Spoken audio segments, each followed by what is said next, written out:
The Brandon Valley Lynx finished on top of Class 11 AAA a year ago with a state championship victory over Washington. Now the Lynx turn their attention to this season, where they will meet rival Roosevelt in the season opener. As a team, I think we're really just excited to get out there and finally play a game against another opponent. I mean, we've kind of been going against ourselves for the past couple of weeks, so I think we're just excited to get out there and finally play a game, see where we're at.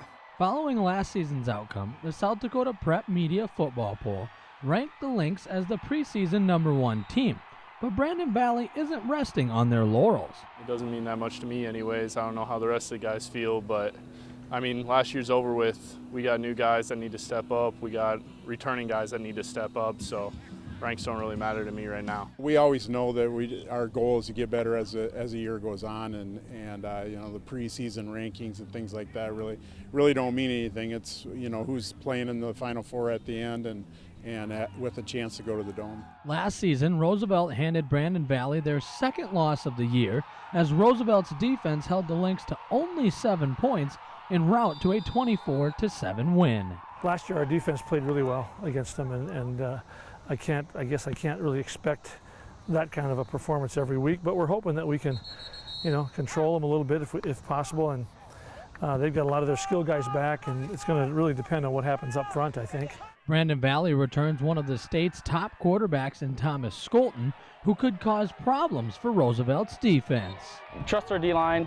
As a defense, we try to be gap sound. That's our main key. Stop the run. Thomas is a very good player, and we'll try to contain him as much as possible and just do our job. Brandon Valley returns a list of talented players on defense, which a year ago only allowed 15 points per game during the state title run. They've always defended us really well, and they're always sound. They mix up their coverages. They disguise their coverages pretty well, and so we're just going to try to execute, I guess. I would say just rely on our quarterback Brady Danabring. He's been slinging the ball out here, making confident reads, so I think it comes down to him, and if we get our reads right. Roosevelt's defense allowed less than 19 points per game a year ago and returns their 2 leaders on defense in Adam and Aaron Kusler.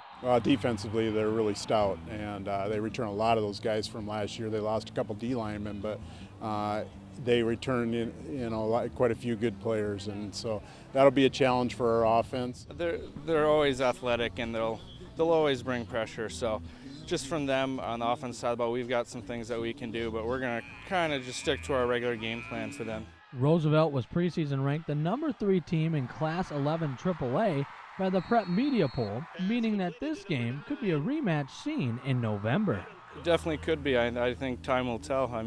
I think both teams are very good, and I think both teams are definitely in the title contention. The Lynx and Rough Riders will square off Friday at Howard Wood Field.